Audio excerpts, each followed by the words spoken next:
Amém, querido. Amém. Você pode se assentar nesse instante. Fique à vontade.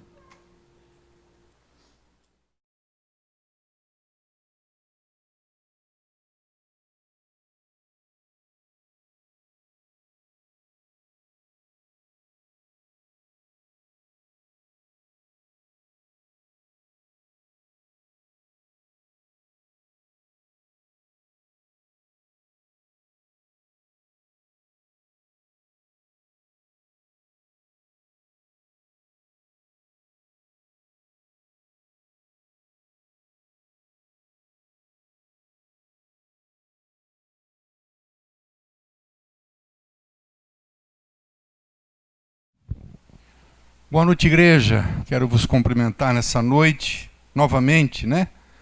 Estivemos juntos na quarta-feira e hoje novamente o Senhor nos dá essa oportunidade para celebrarmos o nome do Senhor, para louvarmos o seu nome e também, como sempre, meditarmos um pouquinho na sua palavra, que é o nosso alimento, é o nosso subsídio, é a forma que o Senhor nos concede de crescermos.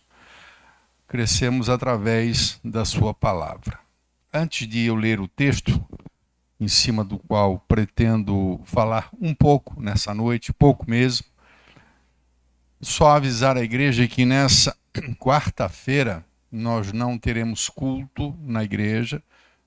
Nessa quarta-feira não haverá culto, nós teremos oração na quinta-feira. Toda primeira quinta-feira do mês, agora nós teremos reunião de oração, sempre na primeira quinta-feira. Então, na quarta, nós dispensamos os irmãos, nós não realizaremos culto e estaremos na quinta-feira. Quinta-feira, às 20 horas, nós teremos um tempo de oração e depois, no final, uma pequena confraternização, uma oportunidade para os irmãos estarem conversando, né? Momento de comunhão.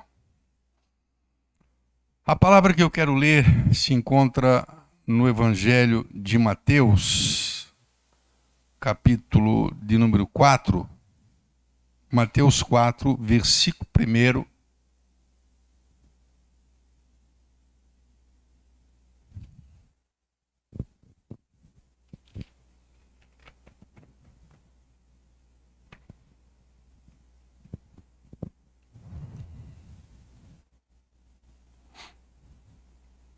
Evangelho de Mateus, capítulo 4, versículo 1. A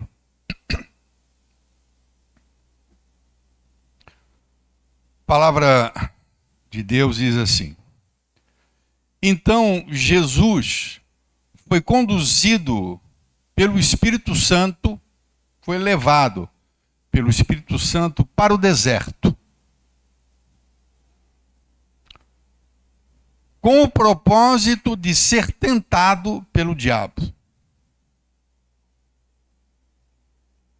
E tendo jejuado 40 dias e 40 noites, depois disso teve fome.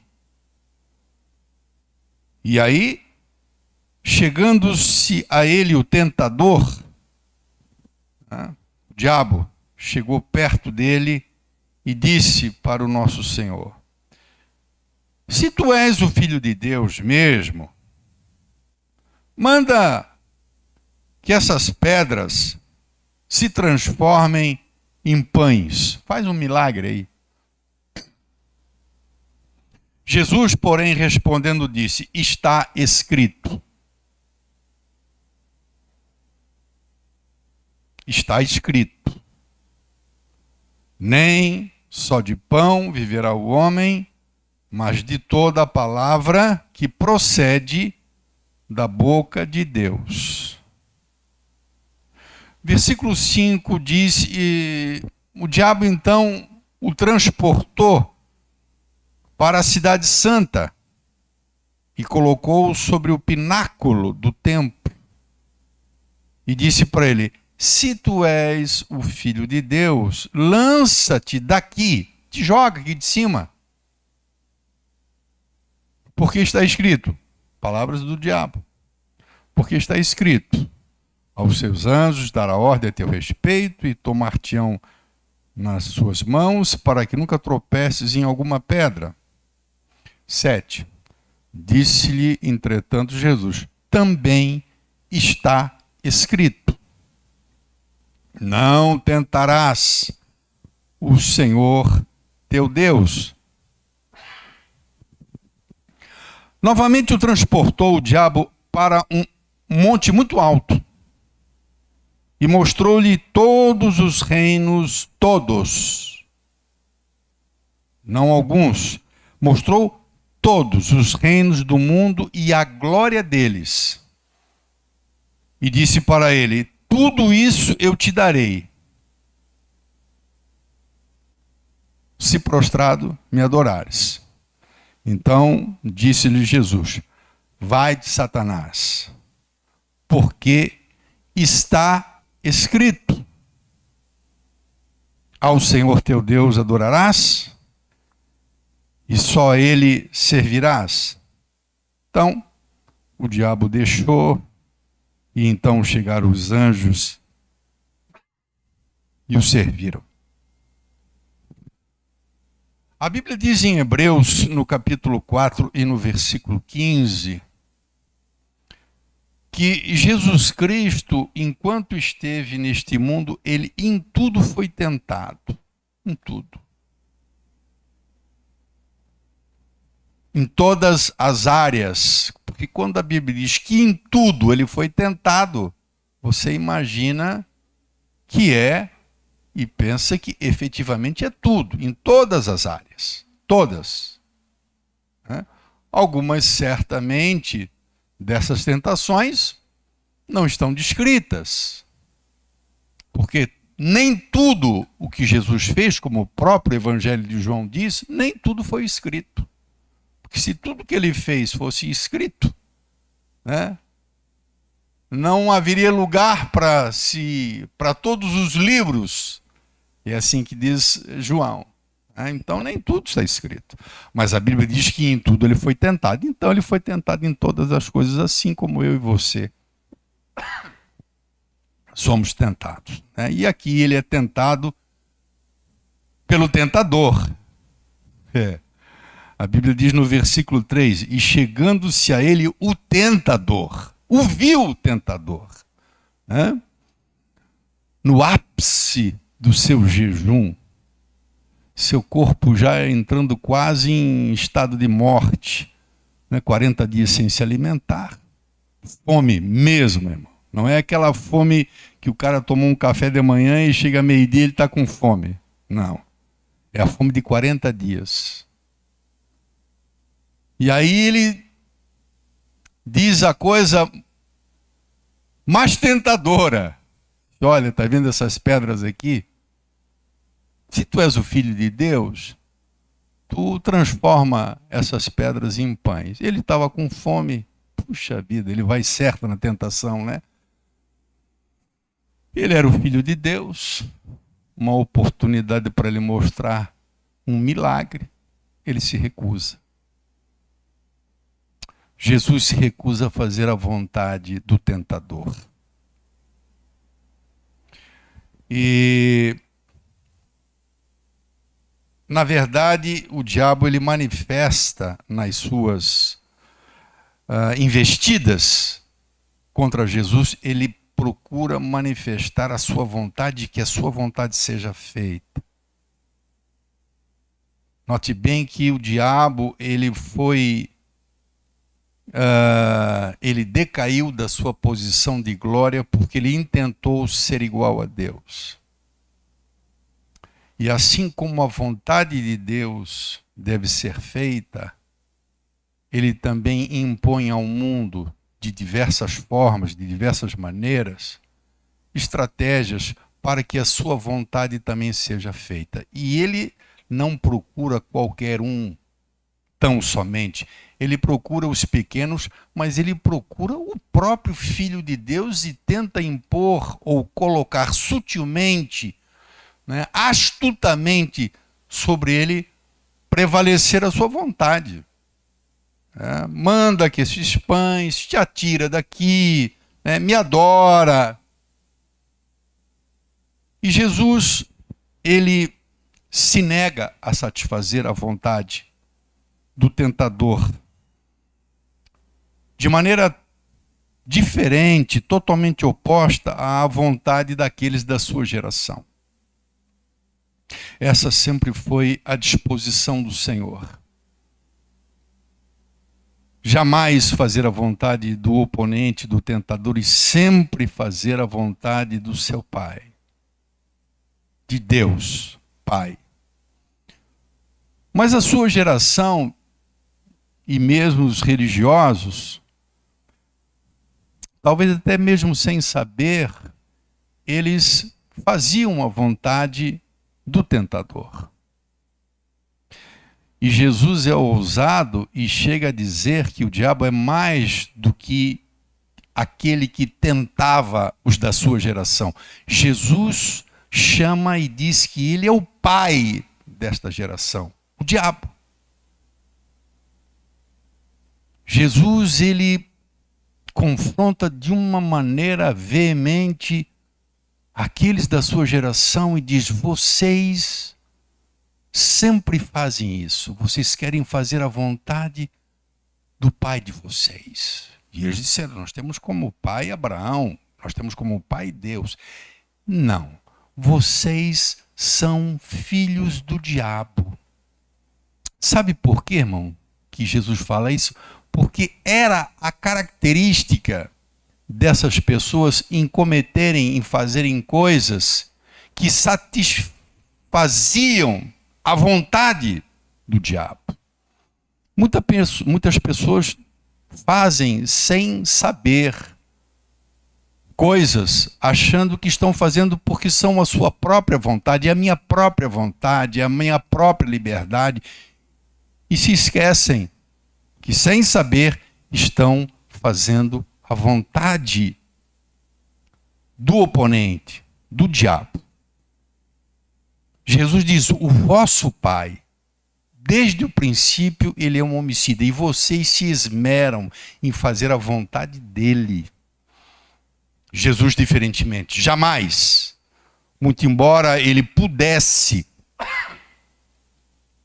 por ser o Filho de Deus de verdade, por ter poder para fazer milagres, que ele fez muitos, mas no momento em que ele faz aquilo que a ele seria possível e permitido, mas ele estaria concedendo a vontade do diabo. E a vontade do diabo jamais foi satisfeita por Jesus. Até mesmo bem próximo à sua morte, quando ele está para oferecer a sua vida no Calvário, e Pedro, usado pelo inimigo, pelo diabo, começa a dizer para Jesus: jamais aconteça isso contigo. Jesus estava dizendo: olha, é necessário que a gente vá para Jerusalém, é necessário que eu seja entregue nas mãos dos principais sacerdotes, dos fariseus, das autoridades, que eu morra e ao terceiro dia eu ressuscite dentre os mortos. E Pedro: Senhor, jamais, jamais isso a considera. Não diga isso, Senhor. O Senhor não vai morrer. E ele diz: para trás de mim, Satanás, porque pensas ou cogitas as coisas conforme o ser humano e não conforme Deus. É a vontade de Deus que eu padeça. E até ali ele foi tentado, mas ele jamais cedeu. Jesus, ele apresenta, nas 3 investidas, ele apresenta só uma resposta. Nas 3 investidas que ele recebe. Quando o diabo manda ele transformar pedras em pães, quando ele manda o Senhor se atirar do pináculo do templo da cidade santa, quando ele propõe para Jesus que Jesus o adore, nas 3 investidas ele tem uma só resposta. E sabe o que é que eu diga para você? Que eu diga uma coisa para você?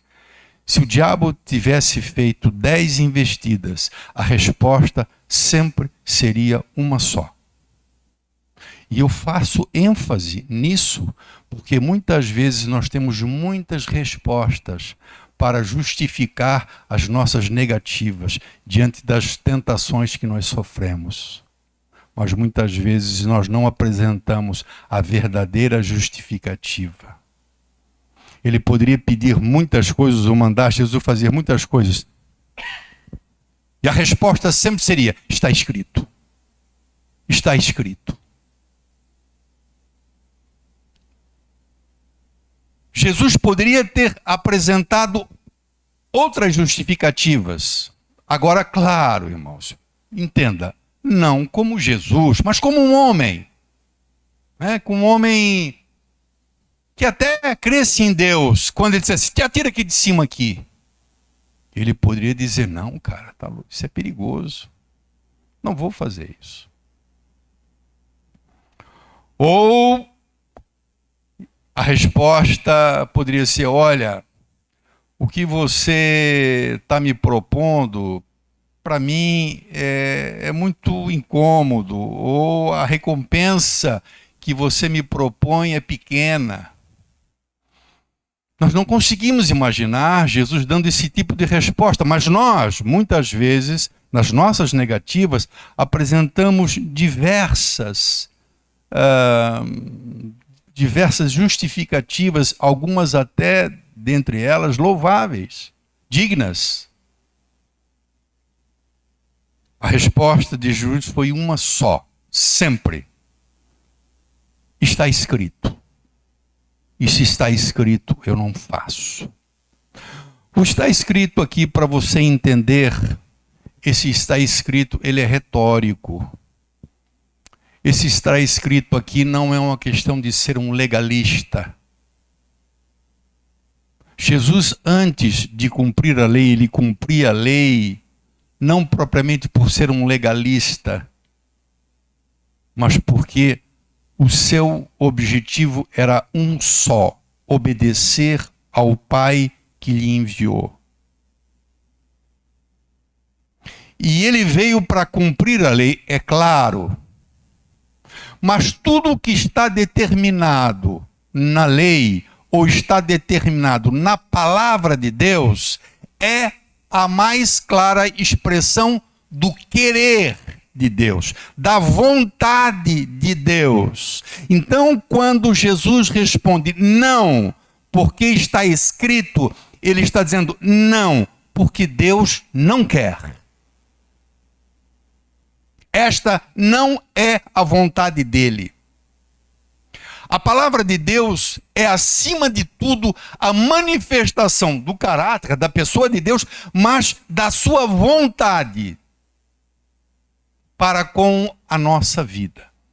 Então, quando Cristo diz: não faço porque está escrito, nós não podemos ver nele simplesmente alguém que é um cara rigorosamente fiel a uma lei, como as pessoas são, né? Aquele, sabe, o legalista, que chega no mínimo dos mínimos.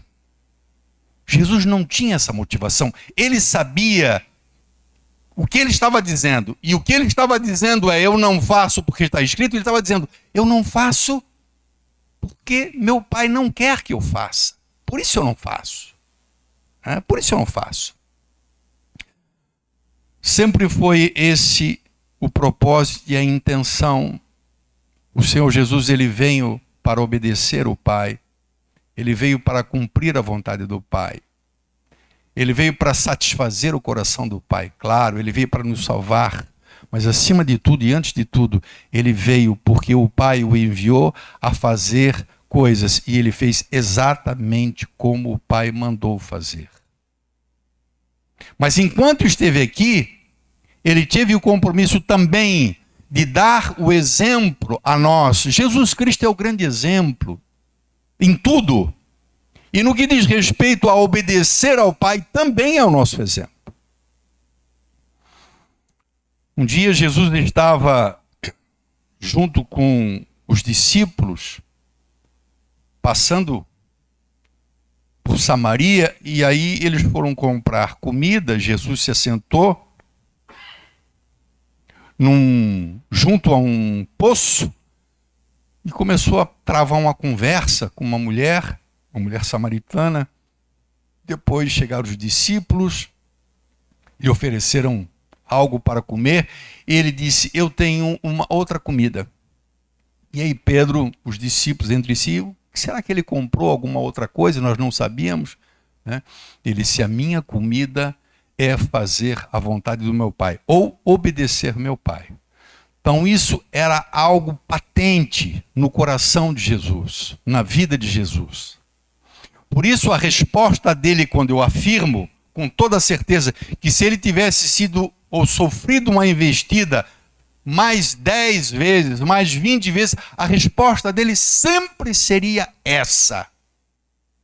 Eu não faço porque está escrito. Eu não faço porque assim quer o meu Pai. Que não seja feito. Ou que se faça diferente.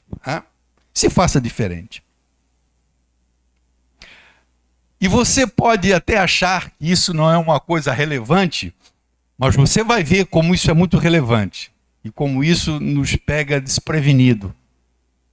Mesmo aqueles mais idôneos, mesmo aqueles mais corretos nas suas atitudes, nas suas condutas, no seu dia a dia, mesmo aqueles perfeitos que fazem tudo certo, até nestes, ou até estes, poderão se surpreender com aquilo que nós vamos expor, que é uma realidade na nossa vida e que nós precisamos estar muito atento para isso.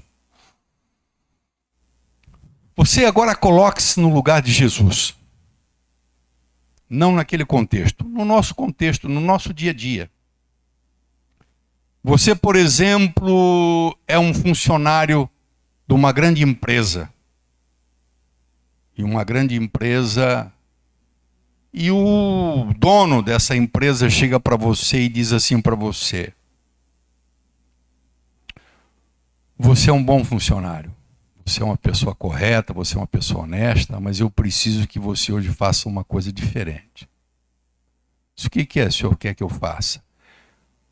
Nós estamos fechando um negócio grande e para nós fecharmos, alguém vai ligar para você e você precisa falar determinada coisa. E você se antecipa e diz, bom, mas isso não é verdade, eu vou estar mentindo. É verdade, você vai estar mentindo. Mas eu preciso que você faça. Você poderia apresentar um monte de justificativa. Senhor, eu sou uma pessoa correta, jamais faria isso. Senhor, eu tenho uma reputação, jamais faria isso. A minha vida é uma vida tranquila, eu faço tudo certo. Eu pergunto para o senhor, se essa mentira se for descoberta, eu corro o risco de pagar um preço, mesmo que o senhor assuma, mas a pessoa que ouviu eu falar vai dizer, não, fulano mentiu. E eu que sempre preservei, sempre lutei para ter essa condição, por isso eu não vou mentir. Eu tenho medo de que se descubra. E eu tenho medo de pagar um preço alto. O senhor talvez não tenha medo, mas eu tenho. Eu não vou mentir. E além do mais, eu acho que não é uma coisa correta. Eu acho que o correto é a gente falar a verdade. Você apresentou um monte de justificativa, mas você não deu a resposta de Jesus. Não sei se eu me fiz entender. Você não deu a resposta de Jesus. Você não disse para a pessoa, eu não vou mentir, porque aquele que me salvou, ele não quer que eu minta. Esquece reputação. Esquece medo. Esquece os riscos. Na mente, no coração, no nosso coração, devia vir essa primeira justificativa. Deus não quer. Contextualizando, em cima do que nós estamos falando, está escrito, não darás falso testemunho, não mentirás. Isso aí é a vontade de Moisés? Isso é a vontade dos profetas? Não. Isso é a manifestação da vontade de Deus. Que assim como Ele é verdadeiro e fala a verdade, nós como filhos também falemos a verdade. Essa é a vontade dEle. Aí, o esposo foi viajar. Eu podia citar vários exemplos, mas Os 3 exemplos só para a gente entender claramente aonde eu quero chegar. Sua esposa foi viajar. E aí um amigo teu de trabalho, colega de trabalho, diz assim: fulano, estou sabendo que a tua esposa foi viajar. É verdade, ela foi viajar.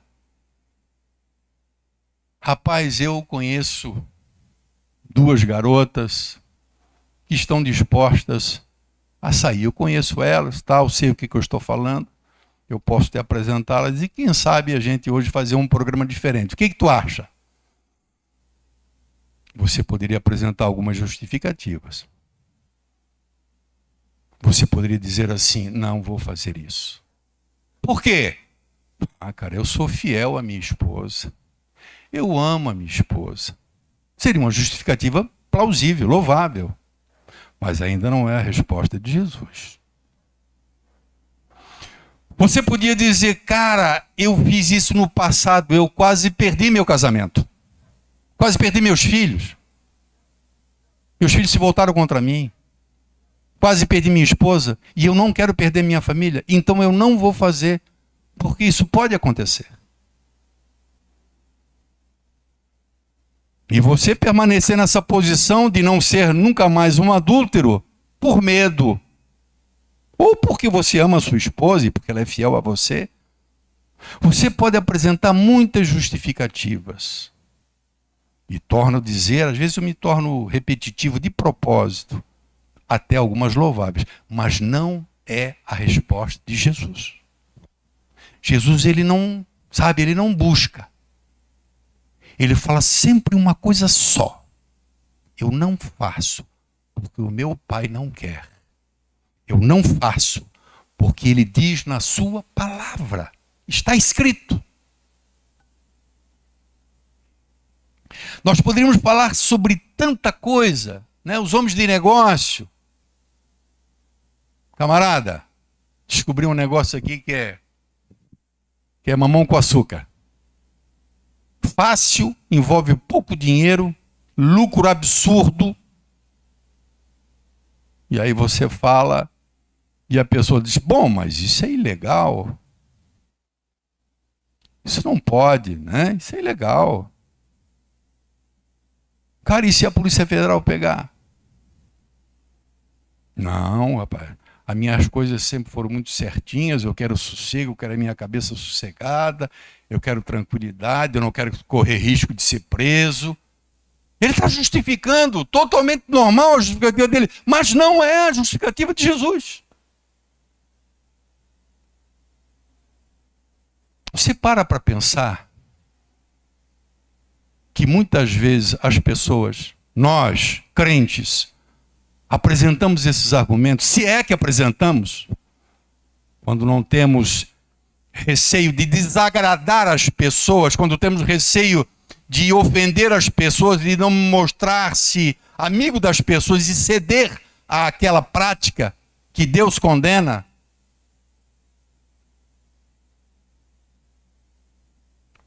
A resposta correta sempre será: claro que talvez você não quer ser visto como um fanático. Ah, se eu disse aí, eu prefiro dizer que isso é errado, que isso não está certo, do que eu dizer: não, eu não faço porque o meu Deus não quer que eu faça. Porque o que vão dizer para mim, ou de mim? Que eu sou um louco, que eu sou um bíblia, que eu sou um fanático? É isso que vão dizer? Jesus falou isso direto, sempre. É sempre a mesma coisa. Nós poderíamos falar tantos exemplos, e você vai ter certeza de que essa palavra é de Deus quando daqui poucos dias alguém te propor alguma coisa e você der a resposta não que Jesus deu, mas você der a sua resposta. Parece que a gente tem um receio de mostrar para as pessoas a nossa submissão e acima de tudo, o nosso amor a Deus.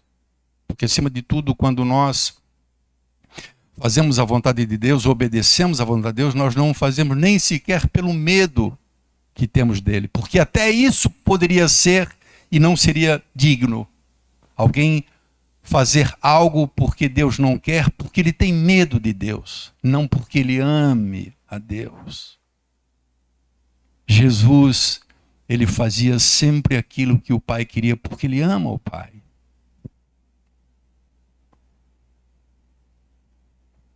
Eu vou citar um caso para você perceber que isso é um caminho perigoso, quando as nossas justificativas não são a justificativa de Jesus. Quando as nossas justificativas podem ser o medo, o ser descoberto, ser perigoso. Sabe qual é o exemplo que eu quero dar para você? O exemplo mais conhecido da Bíblia, para coroar essas poucas palavras que eu trouxe, que vêm direto no nosso coração. No nosso, não é no teu não, no seu. No nosso coração. É o caso de Eva. Isso aqui expressa, o que eu estou falando se expressa num exemplo clássico. Deus disse para Adão e para Eva: você não vai comer dessa árvore do conhecimento do bem e do mal. Mas Deus deixa uma pontinha. No dia que você comer, você vai morrer. Então, gera já uma expectativa negativa dentro do coração dele. Não, nós não queremos morrer. Deus me livre. Não, morrer não.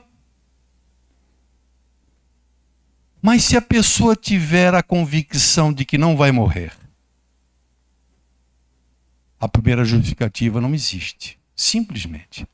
Não, o diabo, eu não vou comer porque Deus não quer.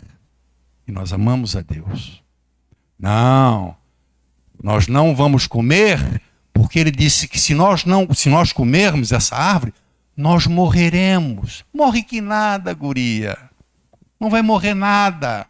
Não morre.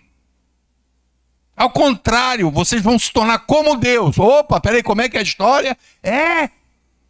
Vocês não vão morrer. Cara, a tua mulher não vai descobrir. Ninguém vai descobrir. O teu negócio ilícito não tem como se descobrir, cara. Tu vai ficar rico, milionário, vais continuar com a tua boa reputação, a tua reputação não vai ser abalada. Tá tudo certo, então eu faço. Então eu vou fazer. Sim, mas cara, e o Pai? Jesus sempre dizia: eu não vou fazer porque está escrito. Ele não quer que eu faça. Eva, ela tinha esse receio. E é assim que muitas vezes a gente não faz as coisas. Às vezes por convicção, mas muitas vezes por receio. Eu dei vários exemplos aqui que estão envolvidos receio, medo, a própria reputação. Cara, se descobrir, cara, eu vou sair na televisão. Tu já pensou que se descobrir esse troço que nós vamos fazer aqui, nós vamos lá para aquela rede lá de televisão? E a minha reputação onde é que fica? Reputação, medo, perigo, receio. Mas aí o tentador, ele é astuto. E é assim que muitas vezes as pessoas caem em ciladas. Não é assim? É assim. Acha que está seguro, está tudo certo, não tem problema, ninguém descobre. Então eu vou. O diabo disse para ela: esquece esse negócio de morrer, não vai morrer coisa nenhuma, tá? Indiretamente falou: Deus está mentindo para vocês. Vocês vão se tornar como ele, vocês vão ter assim, vão abrir o entendimento. Ela olhou para a árvore, o fruto era apetitoso, era agradável aos olhos, tal e coisa. Tchac, comeu. Isso deve falar de uma maneira muito forte com a gente. Seguramente, se no meu coração e no seu coração houver essa convicção de que não devemos fazer determinadas coisas porque não é a vontade de Deus, mesmo que ninguém descubra, sabe? Muitos anos atrás mesmo, minha irmã, que não é crente, ela deu um testemunho. Ela fazia faculdade aqui na Univale à época, e quando ela chegou no carro, à noite, ela chegou no carro e viu um bilhete. E o bilhete era mais ou menos assim: senhor proprietário, me perdoe, né? Eu, sem querer, bati no seu carro. Aqui está meu telefone, assim, me procure amanhã, tal. Tarde da noite, ela procurou o rapaz. Olha, eu sou a proprietária daquele carro, assim. Depois de acertar e tudo, ela assim, eu fico curiosa só com uma coisa. Alguém viu você bater? Não, foi bem tarde, não tinha ninguém. Estava escuro. Ele dizendo para ela: ninguém percebeu você? Não, ninguém. Eu acho que na época não tinha acho que nem existia câmera ainda para filmar as coisas. Isso, sei lá, 30 anos atrás, 20 e poucos anos atrás. E por que você não saiu? Sério, ninguém viu. Mas tem alguém que tudo vê. E ele teve a coragem de dizer para ela: eu não fugi porque isso ia desagradar, palavras dela, o meu Salvador. E isso não seria correto eu fazer. Ele não quer que eu faça isso. Ele quer que eu faça a coisa certa. A motivação correta. Essa é a motivação correta. Porque alguém poderia ficar, né, e deixar o bilhete, mas receoso que alguém tivesse visto. Não, mas será que ninguém viu mesmo? E ficasse, né, procurando, mas vai que alguém viu, né? Então a motivação é outra. A motivação certa é essa. A motivação certa é essa.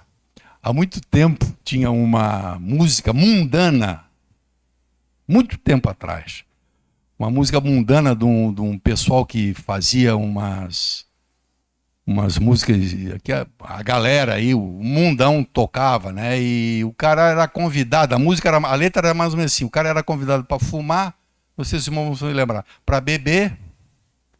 E aí a resposta, o refrão era: não vou não, não posso não, não quero não, minha mulher não deixa não, né? Vocês se lembram dessa música, né? Era até engraçada a música, né? E o cara dizia: não vou não, posso não, mas o negócio é porque a mulher não deixava não, né? E eu me lembro que dessa música, né, que devia ser, claro, de uma maneira bem diferente, a nossa motivação, né? Eu não faço, por quê? Porque meu pai não quer. Essa não é a vontade dele, né? E para encerrar mesmo, a nossa real motivação não deveria nem ser o medo, né? Porque ainda tem pessoas, e eu creio que grande parte de nós, né, e não cometemos algumas coisas simplesmente pelo medo, né, de ser castigado, de sofrer uma investida da própria parte de Deus sobre aquilo que a gente fizer errado, né? Não é propriamente pelo amor, né, pelo fato de nós amarmos a Deus. Jesus Cristo, você consegue perceber claramente que Jesus Cristo, ele não cometia ou não cometeu as coisas às quais ele foi tentado, não porque ele temesse, não porque ele tivesse medo do Pai, porque ele amava o Pai, né?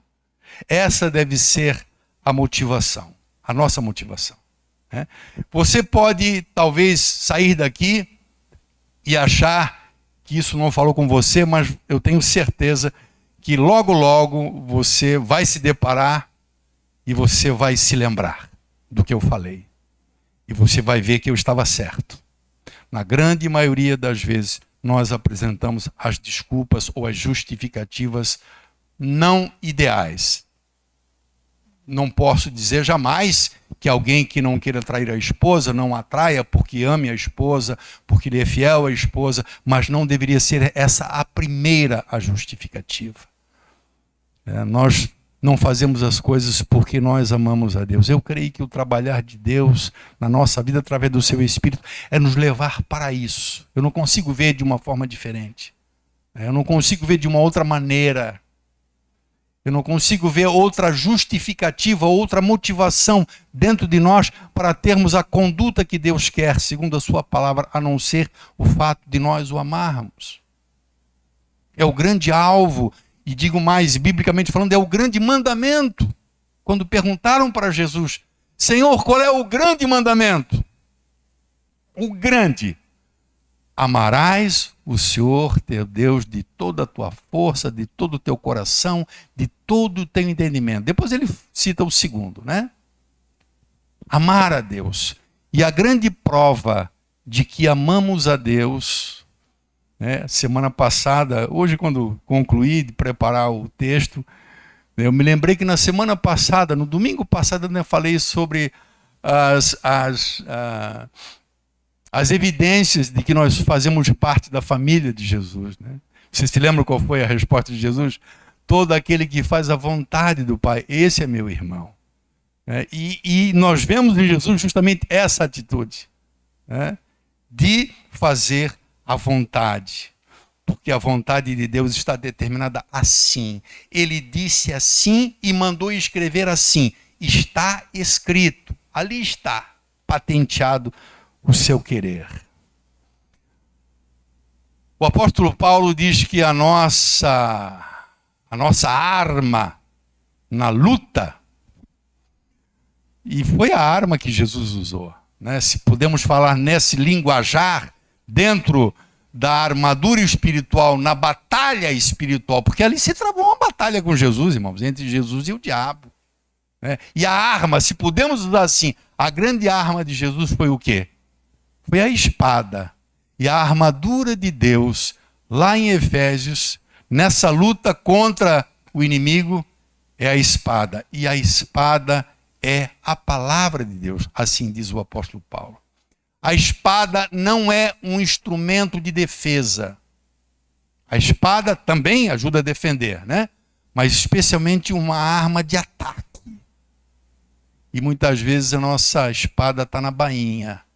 E nós apresentamos outros argumentos, argumentos humanos, né? Argumentos filosóficos, argumentos de tanta, sabe, nós floreamos tanto a coisa para dizer não, sendo que a resposta deveria ser uma só. É verdade, irmão, que a gente pode receber uma gargalhadazinha. Aí, é. Por que você não faz? Porque eu amo a Deus e Deus não quer que eu faça. Tu tá falando sério? É.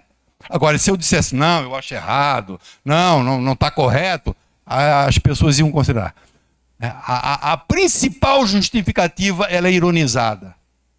O nosso grande argumento, ele é rechaçado. Sabe por quê, irmão? Porque isso toca na ferida do inimigo. O inimigo sabe que essa é a grande resposta que nós temos que dar ao mundo. Amém? Fique de pé em nome do Senhor. Eu vou orar a Deus para o Espírito Santo falar contigo, irmão. Semana que vem, quando você for, aí você vai... Aí o Espírito Santo vai dizer assim, lembra o que o pastor falou na igreja? Você está fazendo isso agora. Não, eu sou uma pessoa do bem. Não é isso que a gente fala? Está errado dizer isso? Não. Eu sou uma pessoa do bem. Eu sou uma pessoa correta. Eu sou uma pessoa justa. Eu não faço isso jamais. Eu sou justo. Eu sou íntegro. Eu tenho um nome a zelar. Não faço isso. E o pai? Que pai? Não, eu não faço porque está escrito. Porque ele não quer. É assim com você? Eu estou me esforçando para seguir esse caminho. Fecha os teus olhos, querido. Eu recebo, Pai, a tua palavra no meu coração.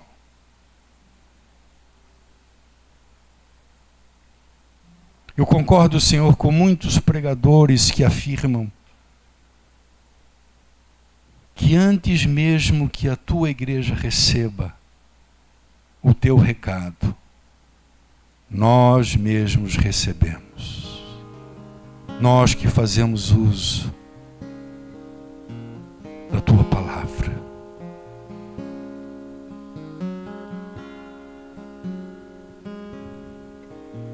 Existe um cântico que diz: e este é o meu pão e este é o meu pão. Tua vontade em minha vida.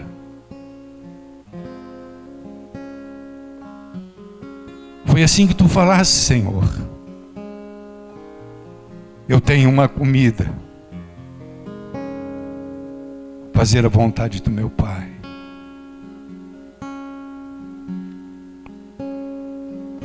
Que o Senhor nos dê liberdade e convicção de que a nossa grande e verdadeira motivação para não errar é porque tu não queres, Senhor, que a gente erre. Tu queres que nós te obedeçamos. E nesse sentido, Deus, nós te confessamos que somos sabedores que o teu Espírito trabalha em nós nesse sentido, para que não a nossa reputação, o nosso nome, a nossa fama, o nosso caráter seja exaltado, mas o teu nome, Senhor. Fazer porque tu queres e deixar de fazer porque tu não queres. Obrigado, Deus, por esta palavra ao meu coração. Obrigado por esta palavra no coração dos teus filhos.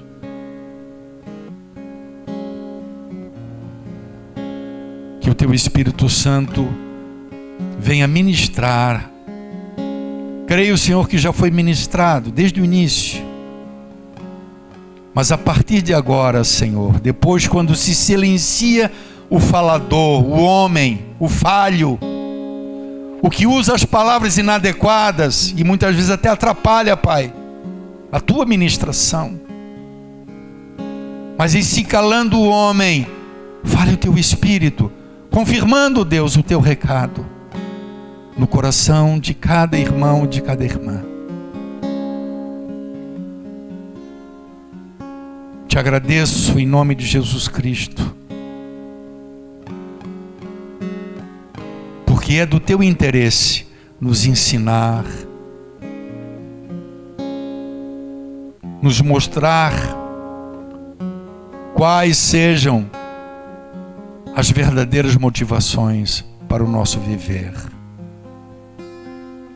Obrigado, Jesus, obrigado, Deus, pela tua palavra que temos e que muitas vezes a desprezamos. Muitas vezes não procuramos nos aprofundar nela. E é justamente nos aprofundar nela que conhecemos cada vez mais e mais o teu querer, a tua vontade. Mas talvez, Pai, a verdade não esteja no coração de todos nós. Esse sentimento, esse desejo, essa gana de fazer a tua vontade, assim como foi a vontade do nosso Salvador. Fazer a tua vontade para Ele, Senhor, era comida. Que assim seja também em nossas vidas. Te peço a tua paz nesse momento. Não permitas, Deus, que saiamos daqui tristes, porque muito certamente muitos de nós nem ainda, Pai, nesse estágio, quem sabe estejamos, de procurar como justificativa para não errar o fato de queremos ser bons, de sermos corretos, de sermos justos, de que a nossa palavra, Senhor, tenha valor, para que as pessoas nos vejam como pessoas justas. Talvez nem esse ponto ainda chegamos, Pai. Mas se já somos empenhados em fazer as coisas certas, em sermos justos, em sermos corretos, e negarmos, ó Deus, a prática da iniquidade, que possamos subir este degrau e ter como motivação o Senhor. Agradar o teu coração, ser obediente a ti, Senhor. É bem provável, Senhor, quando saiamos daqui e o teu Espírito começar a falar forte ao nosso coração, e esse certamente é o teu propósito, nos lembrar dos nossos erros e que precisamos melhorar cada dia mais, ajudados com a ministração da tua palavra e com a ação do teu Espírito, e um pouco de renúncia própria. Leva, Pai, eu te peço, a tua igreja, o teu povo, os teus filhos. Cada um de nós vai para algum lugar agora, a grande maioria vai para o seu lar, e eu te peço que cada um possa sair daqui abençoados, Pai, com a tua bênção, com a tua paz. Aleluia. Nós te louvamos em nome de Jesus. Amém e glória a Deus. Amém, amado. Que Deus abençoe o irmão, a irmã. Oro a Deus para que a sua semana possa ser uma semana cheia de bênção, né? E que acima de tudo a sua palavra esteja no nosso coração. Vá na paz do Senhor, amado.